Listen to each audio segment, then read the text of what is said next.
മയക്കുമരുന്ന് കേസിൽ പിടിയിലായ 2 അധ്യാപികമാരും അവരുടെ ജീവിതം നേരത്തെ മുതൽ തന്നെ ദുരൂഹമായിരുന്നു എന്ന വിവരങ്ങളാണ് നമുക്ക് പേരാമ്പ്രയിൽ നിന്ന് ലഭിക്കുന്നത്. അതിൽ കീർത്തന എന്ന ഫിസിക്കൽ ട്രെയിനറൊക്കെ ആയിരുന്ന അവർ ഒരു ജിമ്മ് നടത്തിയിരുന്നു. അവിടെയും ഈ വലിയ സാമൂഹിക പ്രവർത്തനങ്ങൾ നടന്നതിനെ തുടർന്ന് ഉടമ ഒഴിപ്പിച്ചു വിടുകയായിരുന്നു. മറ്റു ചില ബിസിനസ്സുകൾ ഇവർ നടത്തി പറയപ്പെടുന്നുണ്ട്. എങ്ങനെയായിരുന്നു ഇവരുടെ ഒരു ജീവിതശൈലി? ഒരു കായിക താരമായിരുന്നു, പിന്നീട് അവർ ജിമ്മൊക്കെ അടക്കം നടത്തുന്ന രീതിയിലേക്ക് സൂംബ ട്രെയിനിങ് ഇത് ചെമ്പ റോഡിൽ ഒരു ബിൽഡിങ്ങിൽ ഇവർ സൂംബ ട്രെയിനിങ് നടത്തിയിട്ടുണ്ടായിരുന്നു, ഒരു സ്ഥാപനം.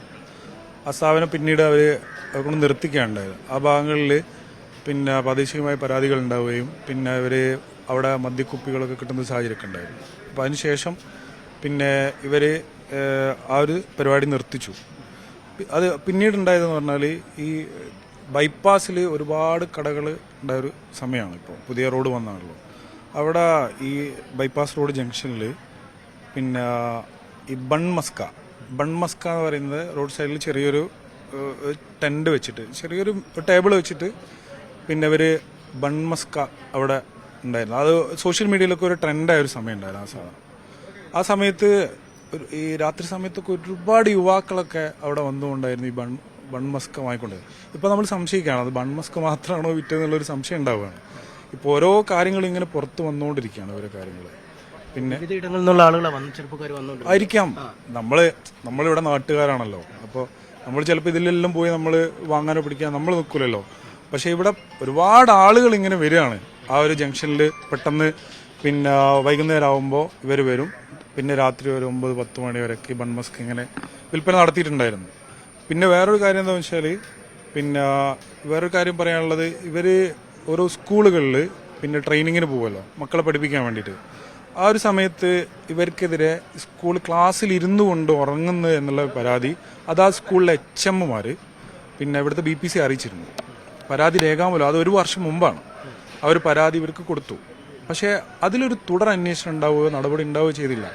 അപ്പോൾ ഇവർ ചിലപ്പോൾ രാത്രി സമയങ്ങളിൽ ലഹരി ഉപയോഗിക്കുന്നത് കൊണ്ട് പിന്നീട് രാത്രി ഉറങ്ങുന്നില്ലല്ലോ. അപ്പോൾ പകൽ ഇവർ ഇരുന്നുറങ്ങുന്നതായിരിക്കാം. കുട്ടികളെ പഠിപ്പിക്കാതെ ഇവരിങ്ങനെ ഇരുന്നുറങ്ങുന്ന ഒരു സാഹചര്യം ഉണ്ടായത്. ആ ഒരു പരാതിയിൽ അന്വേഷണം അന്ന് നടത്തിയിരുന്നെങ്കിൽ ഇവർക്കെതിരെ അന്ന് നടപടി എടുക്കാമായിരുന്നു. മാത്രമല്ല ഇതിലൊരു കീർത്തന എന്ന് പറയുന്ന ആള് പന്തലാനി VRCയിലായിരുന്നു ജോലി ചെയ്തത്. പന്തലായിൽ നിന്ന് അവിടെ നിന്നൊരു സാമ്പത്തിക ക്രമക്കേട് നടത്തിയതിൻ്റെ പേരിലാണ് അവരെ പേരാമ്പ്രയിലേക്ക് സ്ഥലം മാറ്റം ഉണ്ടായത്. അന്നും ഒരു നടപടി ഉണ്ടായില്ല. അപ്പോൾ ഇവരെ സംരക്ഷിക്കാൻ വേണ്ടി ഉന്നത തലത്തിലുള്ള ഉദ്യോഗസ്ഥർ ആരൊക്കെയോ ഇവർക്ക് സംരക്ഷണം ഒരുക്കിയിട്ടുണ്ട് എന്നുള്ളത് വ്യക്തമാണ്. അന്ന് ഇവർക്കെതിരെ നടപടി എടുക്കാതെ ഇതിലിപ്പോൾ ദൂരവ്യാപകമായ പ്രത്യാഘാതം ഉണ്ടാവാൻ സാധ്യതയുണ്ട്. ഇപ്പോൾ ഇവരെ മക്കളെ, അതായത് ഓരോ സ്കൂളിലെയും മക്കൾ ഇവരെങ്ങനെ ഉപയോഗിച്ചു എന്ന് നമുക്ക് പറയാൻ പറ്റില്ല. അപ്പോൾ ഈ മക്കൾക്ക് കൗൺസിലിംഗ് കൊടുത്ത് ഇവരെന്തൊക്കെ ചെയ്തു എന്നുള്ള ഒരു കൗൺസിലിംഗ് ആവശ്യമാണ്. അത് കണ്ടെത്തേണ്ടതും ഒരു ആവശ്യമാണ്. അപ്പോൾ ഇതൊക്കെ ചെയ്തു കഴിഞ്ഞാലേ ഇതിൻ്റെ ഒരു വ്യാപ്തി എത്രത്തോളം ഉണ്ടെന്ന് മനസ്സിലാവും. കുട്ടികളെ കരിയർ ആക്കിയിട്ടുണ്ടോ? അതേപോലെ ഇപ്പോൾ ഈ മയക്കുമരുന്ന് ചൂയിങ്ക രൂപത്തിൽ ലഭിക്കുന്നു എന്ന് പറയുന്നു, മിഠായി രൂപത്തിൽ ലഭിക്കുന്നു എന്ന് പറയുന്നു. അപ്പോൾ ഇതൊക്കെ ഇവർക്ക് ഇതൊക്കെ നടത്താൻ പറ്റുമല്ലോ, വിൽപ്പന നടത്താനൊക്കെ സാധ്യതയുണ്ട്. അപ്പോൾ ഇതൊക്കെ ചെയ്തിട്ടുണ്ടോ എന്നുള്ളൊരു ഒരു കൃത്യമായ ഒരു അന്വേഷണം നടത്തി ഇതൊക്കെ പുറത്തു കൊണ്ടുവരേണ്ടതായിട്ടുണ്ട്. അതോടൊപ്പം ഇവരുടെ ഈ 2 അധ്യാപകർ ഗ്യാങ്ങിൽ വേറെയും ആളുകൾ ഉണ്ട് എന്നുള്ളത് പറയപ്പെടുന്നു. അതും ഘട്ടംഘട്ടമായ അന്വേഷണത്തിൽ പുറത്ത് കൊണ്ടുവരേണ്ടതായിട്ടുണ്ട്. എന്തായാലും ഞെട്ടിക്കുന്ന കാര്യങ്ങൾ തന്നെയാണ് പുറത്തു വരുന്നത്. കാരണം അധ്യാപികമാർ എന്നതിനപ്പുറം മറ്റൊരുപാട് കാര്യങ്ങൾ ഇവർ ചെയ്തിരുന്നു. സൂംബ പരിശീലനത്തിൻ്റെ മറവിലൊക്കെ മയക്കുമരുന്ന് ഉപയോഗവും മദ്യത്തിൻ്റെ ഉപയോഗവും നടന്നപ്പോൾ ആ കടക്കാർ തന്നെ അത് പൊട്ടിക്കുന്ന സാഹചര്യം ഉണ്ടാകുന്നു. പിന്നീട് രാത്രി കാലങ്ങളിൽ പ്രത്യേക കച്ചവട സ്ഥാപനങ്ങൾ തുറന്നു. അതിൻ്റെ പേരിലും ലഹരി ഉപയോഗമാണോ എന്ന സംശയം ഉയരുന്നു. അപ്പോൾ കുട്ടികൾക്ക് ഇത്തരത്തിൽ ലഹരി നൽകിയിരുന്നു എന്നടക്കമുള്ള സംശയങ്ങളും ഉയർന്നു വരുന്നുണ്ട്. സമഗ്രമായ അന്വേഷണമാണ് ഇക്കാര്യത്തിൽ ആവശ്യമായി വരുന്നത്.